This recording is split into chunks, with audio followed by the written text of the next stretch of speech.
Hello everyone, welcome back to Deposit, dengerin podcast Agriteksip. Oke, long time no see guys, terutama pada AgriFriends YouTube nih. Bener banget nih, apa kabar Agrifans semua? How was your day guys? Pada kesempatan kali ini, podcast Agriteksip yang sudah ditunggu-tunggu ini, kita mau bahas apa aja sih hari ini mas? Penasaran banget nih, Penasaran banget dong tentunya. this is Deposit, check this out. Kenalan nih, kita sebagai host Deposit kali ini, saya Fadil dari THP 20. Saya Amel dari TIP 22. Salam kenal semua. Salam kenal. Oke, kali ini kita juga harus kenalan sama narasumber kita nih Mel. Bener banget mas, kita aja kenalan dulu gak sih mas? Boleh kenalan gak sih mas ganteng? Halo, perkenalkan nama saya Muhammad Fatur Rahman. Saya dari Prodi Teknologi Hasil Pertanian Angkatan 2020 dan saya sebagai anggota tetap di Agriteksip. Salam kenal Mas Fatur. Nah, sebelum kita berbincang lebih jauh nih Mas, mungkin bisa sedikit sharing ke kita gak sih kesibukannya, ngapain aja sih akhir-akhir ini gitu? Untuk akhir-akhir ini kesibukan saya sebagai mahasiswa semester 7, khususnya saya memasuki mahasiswa semester 7 itu sibuk untuk menyelesaikan tugas akhir. Selain itu saya juga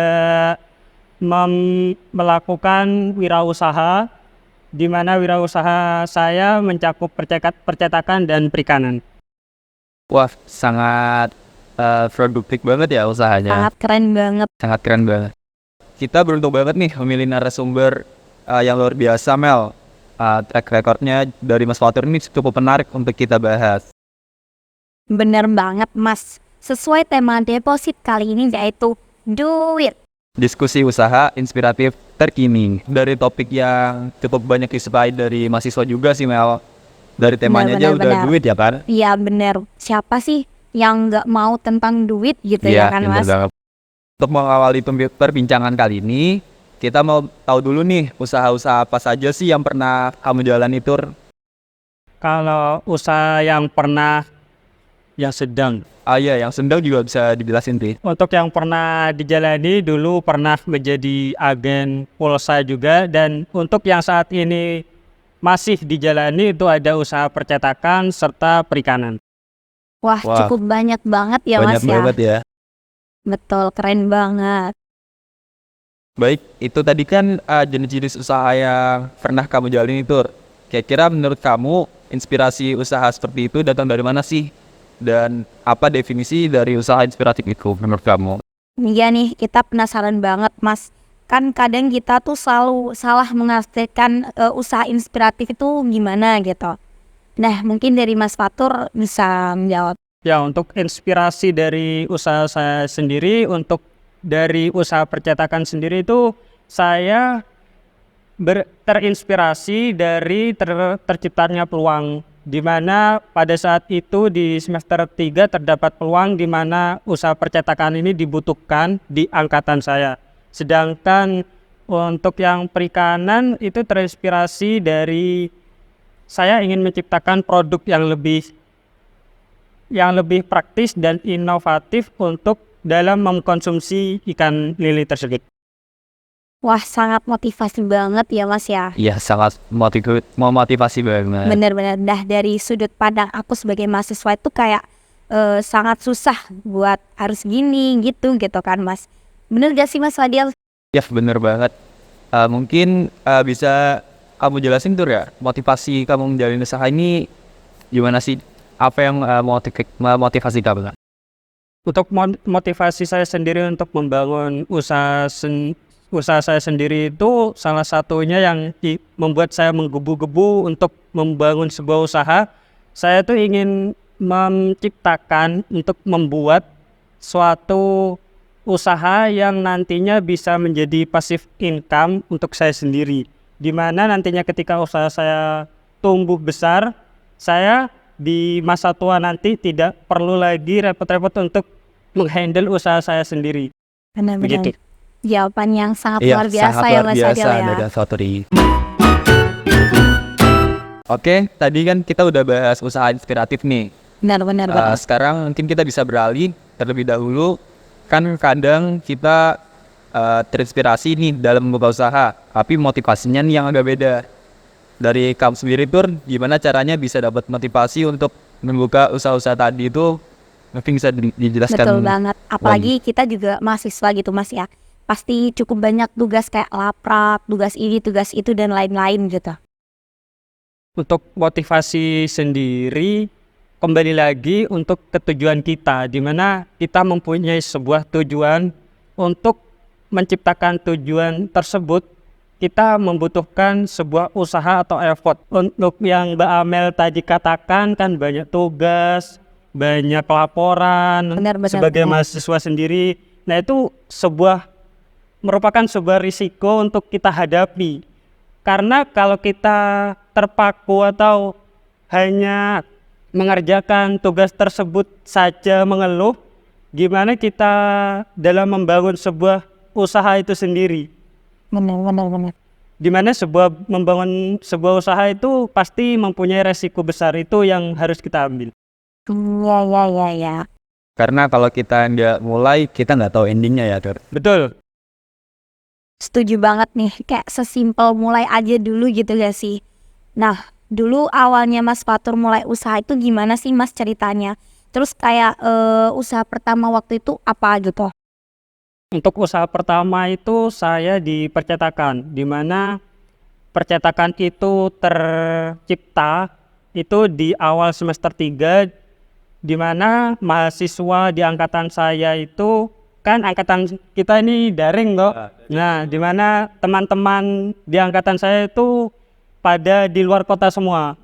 Padahal tugas-tugas laporan itu ada tuntutan untuk mengumpulkan kepada asisten laboratorium. Nah, dari sana saya terpikirkan, wah ada peluang nih bagi saya untuk menciptakan sebuah usaha dan income baru, pemasukan baru sebagai mahasiswa. Nah, dari situ saya mengkoordinir semua teman-teman angkatan yang mau mengumpulkan aslab tanpa perlu yang luar kota datang ke Jember. Iya. Jadi saya mengumpulkan semua itu dan nantinya terkoordinir satu angkatan dan teman-teman tinggal transfer ke rekening saya. Iya, cuman butuh modal transfer ya Mas Iya. Fadil. Oke, sekarang kita lanjut lagi ya. Nah, aku masih penasaran juga nih Mas. Kan sama seperti kita masih banyak tugas nih ya. Nah, gimana cara Mas Fatur buat memanajemen waktu? Dan boleh nggak sih kasih rahasia agar kita tuh bisa memanajemen waktu tuh dengan baik gitu? Untuk cara memanajemen waktu sendiri itu tergantung dari kita sendiri sih. Kita siap nggak untuk melakukan apa yang sudah kita perbuat. Dimana nantinya ketika kita memiliki beberapa kegiatan, itu kita harus pintar-pintar untuk memilih mana skala prioritas pertama yang begitu penting atau mendesak untuk kita. Di mana prioritas yang mendesak itu harus didahulukan. Gitu sih. Wah, dari jawaban Mas Fatur tuh bener banget Mas.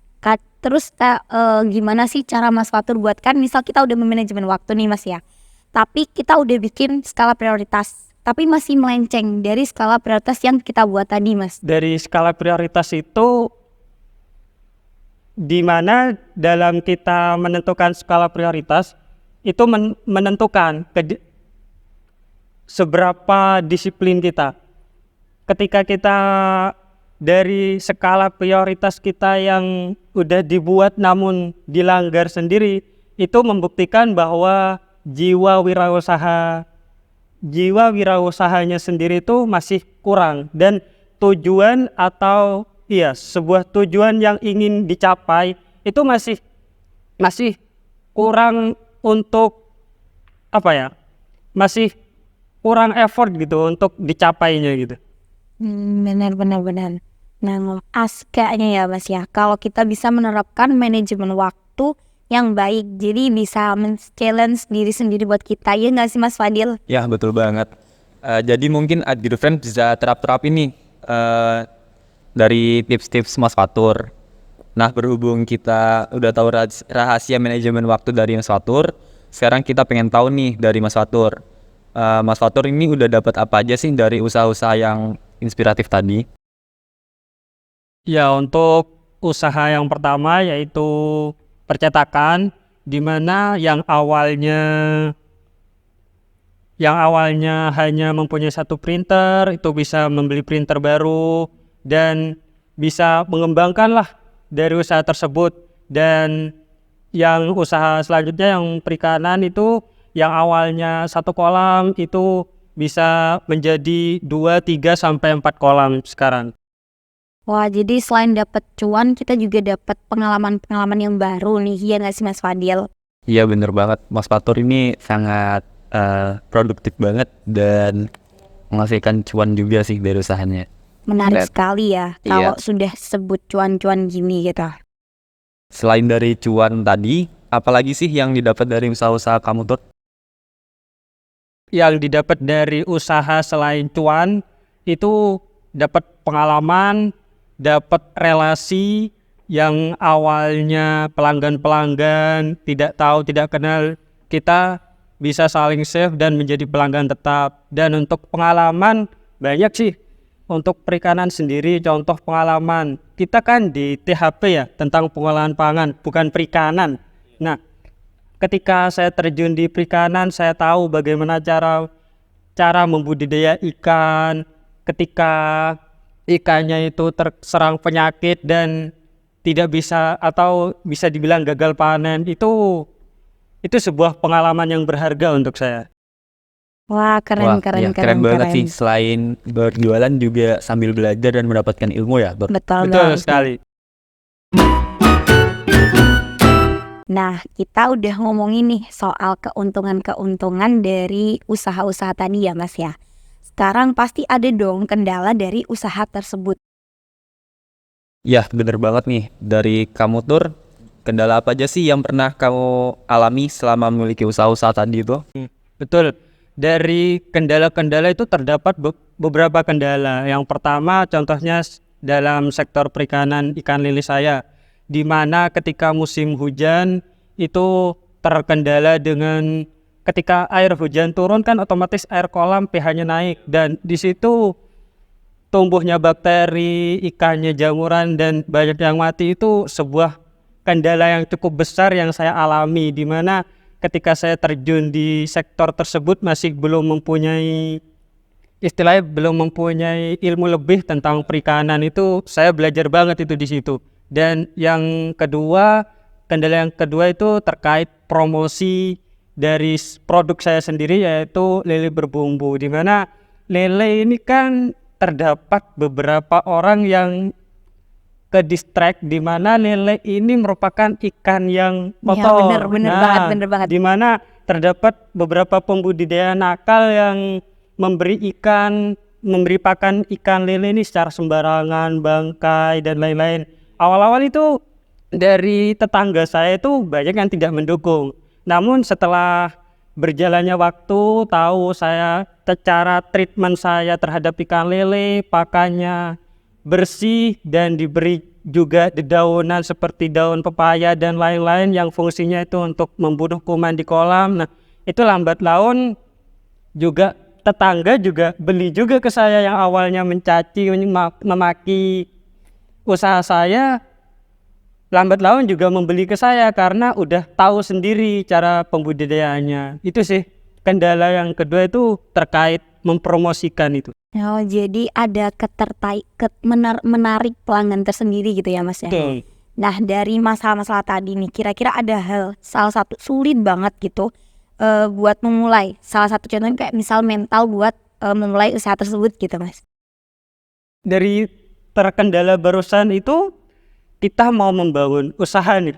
Ya. Sedangkan di sekitar kita banyak yang ngedukung, jangan lele itu lo bau, lele Ya, itu gini. bener. Itu mental yang kita harus hadapi. Ketika kita tidak mempunyai jiwa wirausaha yang kuat, pasti down dan tidak mau melanjutkan. Dan juga ketika kita membangun usaha itu harus mempunyai tujuan yang kuat juga untuk mendorong kita terus menjalani usaha tersebut. Ya, yang saya dengar tadi juga ya, berarti dari kamu sendiri itu emang selain memperhatikan bisnismu juga memperhatikan kualitas juga ya dari produk yang kamu hasilkan. Betul. Ya, dan yang saya lihat juga emang ketika kita mau mulai usaha itu pasti bakal banyak tantangan seperti pendapat orang lain, terus gimana kita mengatasinya itu seperti apa. Ya, sangat menarik banget dari penjelasan tadi, Tur. Nah, bener banget, dari kendala-kendala tersebut tuh kan selain mental nih Mas ya pastinya. Modal juga termasuk menjadi masalah dalam berwirausaha kan Mas ya. Nah, mungkin bisa dijelaskan untuk AgriFriends gimana gitu Mas. Ya, untuk terkait modal sendiri, untuk modal dari saya awalnya itu emang membuka usaha ini bukan tujuannya untuk mencari uang. Jadi awalnya coba-coba, dan karena ada ketertarikan dari beberapa orang untuk membeli, nah dari situ saya berinisiatif, kan ada peluang nih, jadi untuk menjualnya juga. Nah, untuk terkait modal itu bertahap, dari yang awalnya modal sedikit dari satu kolam, nanti diproduksi lagi, dijual, kan mendapat laba itu. Labanya itu diputar lagi menjadi beberapa kolam lagi. Jadi usaha itu terus berkembang begitu. Oh iya, masalah kayak modal uang tadi sebenarnya ada solusi mudahnya loh di Agritech. Nah, solusi apa tuh Mas? Peminjaman modal bunga 0% di Agritech-Ship. Ada peminjaman modal untuk kalian anggota Agritech-Ship yang ingin mengembangkan atau memulai usaha tapi tidak ada modal loh. Kapan lagi dapat peminjaman modal dengan bunga 0%? Wah gila, keren banget gak sih? Apalagi Agritech-Ship ini gak sih Mas? Betul, untuk AgriFriends yang ingin mengembangkan usaha itu tidak perlu susah-susah untuk mencari modal. Kalian cukup mencari ide bisnis yang menguntungkan, yang profit. Nanti kalian bisa merancangnya gimana untuk HPP dan BEP untuk membuktikan kepada Agritech-Ship ini sendiri untuk mengajukan bantuan modal. Ngomongin soal permodalan, nah syaratnya apa aja sih Mas? Sangat mudah, Mel. Yang pastinya kalian harus join Agritech-Ship dulu. Join Agritech-Ship dulu. Oke lanjut, masih ngomongin perihal kendala. Cara mengatasi kendala-kendala dan masalah seperti itu gimana sih Mas? Kan pastinya tuh gak mudah buat memulai usaha yang inspiratif gitu. Untuk mengatasi kendala, salah satunya yaitu tentang terkait promosi sendiri, di mana promosi saya terkait produk lele berbumbu ini itu melalui offline dari mulut ke mulut serta melalui sosial media. Iya benar, setuju. Berarti promosi ini juga gak kalah penting dalam berwirausaha, ya kan Mas Fadil? Ngomong-ngomong promosi tadi nih, di Agritech juga ada loh privilege yang memberikan peluang untuk kita bisa menggait konsumen lebih banyak. Apa tuh Mas? Yaitu ada AFB, Agritech-Ship Family Business. Dimana untuk kalian yang anggota dan alumni dari Agritech-Ship, usahanya akan dipromosikan lewat sosial media, dan desain dari pamfletnya juga dibuatkan dari Agritech-Ship dan akan dibuatkan semenarik mungkin. Wah keren banget, it's so amazing. Betul tuh, proker dari Agritech-Ship salah satunya AFB ini sendiri itu sangat membantu juga dari usaha saya sendiri. Contohnya yang awalnya jangkauan pasar saya hanya wilayah FTP, itu juga bisa meluas ke seluruh Universitas Jember. Soalnya kan dari anggota Agritech-Ship sendiri itu teman-temannya itu dari banyak kalangan. Otomatis ketika mempromosikan itu seluruh warga UNED juga malah akan melihatnya. Masih seputar bisnis nih, usaha yang inspiratif dari Fatur tadi. Tadi kan udah dijelaskan dan disebutkan usaha apa aja nih yang udah dijalani. Mungkin bisa dijelaskan tips-tips inspiratif apa yang sudah didapat dari Fatur? Mungkin gimana, bisa dijelaskan? Ya, untuk tips-tips untuk memulai atau membuat sebuah usaha, awalnya kita itu harus mencari sebuah masalah di lingkungan kita. Contohnya di usaha percetakan. Saya melihat sebuah masalah di mana teman-teman saya yang di luar kota itu tidak bisa mengumpulkan tugas-tugas atau laporan secara langsung ke Jember. Otomatis kalau teman-teman saya mengumpulkan secara langsung kan memakan budget yang lebih besar. Nah, di situ saya mencari peluang atau membuat sebuah solusi di mana teman-teman saya tidak perlu datang ke Jember, hanya mengirim file dan saya yang mencetaknya. Disitulah terciptanya sebuah ide usaha gitu. Awalnya itu memang harus kita menggali di mana sih masalahnya dan apa yang kita harus perbuat, solusinya itu apa. Dan ketika kita sudah membuat solusi, apakah solusi ini kita akan mendapatkan profit ketika kita menyediakan sebuah solusi untuk mereka gitu. Ya, keren banget sih usaha dari kamu ini, Tur. Benar. Selain mencari cuan, juga membantu teman-teman yang kesusahan ketika mengomprin laprak. Saling membantu. Kira-kira kalau boleh tahu, kisaran berapa sih cuan yang kamu dapatkan dari usaha ini, Tur? Bil nggak sih mas, sedikit-sedikit aja gitu. Kalau untuk usaha perikanan ini sendiri itu ada jangka waktu pemanenan kan, di mana ikan lele itu bisa dipanen ketika sudah umur 2 bulan. Nah, untuk satu kali panen sampai ikan lele itu habis itu sekitar 700 sampai 1 juta. Wow. Banyak banget Sangat ya mas banyak, ya. iya. Nah, ngomong soal cuan nih, agar silaturahmi tidak terputus, boleh kali mas pinjam 100? Boleh lah. Boleh nanti di belakang. Oh iya, Oke, siap. siap. Oke, deposit pada episode kali ini benar-benar sangat seru ya, Mel. Bener banget mas. Terima kasih banyak buat Mas Fatur udah bersedia menjadi bintang tamu kita kali. Betul, thank you so much mas. Sudah mau sharing-sharing pengalaman unik dan luar biasanya gitu.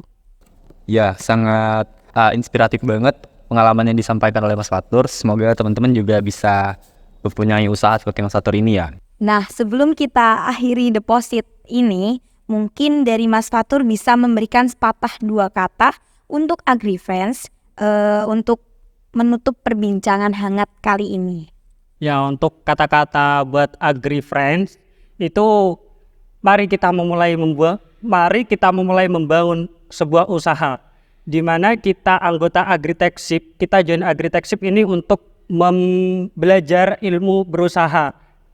Jadi kita harus mempunyai usaha sendiri ketika kita keluar dari Agritech ini. Dan informasi buat AgriFriends yang mempunyai sebuah usaha produk makanan, minuman yang belum mempunyai NIB atau sertifikasi halal, bisa nih menghubungi saya untuk saya bantu mengurusi berkas-berkas tersebut, gratis kok. Nah, Wah, guys, sangat membantu sangat tuh. membantu dan juga dipermudahkan. Mungkin untuk informasi lebih lanjut bisa di bawah ini Di bawah ini ya, kontak di bawah ini, jangan lupa dicatat. Oke, itu tadi deposit episode kali ini. Semoga bermanfaat dan berkesan untuk kita semua ya. Cek info-info terbaru seputar deposit dan seputar Agritechship di Instagram dan juga TikTok Agritechship di bawah ini ya. Jangan lupa follow dan like juga ya. Serta subscribe. See you AgriFriends. Dadah.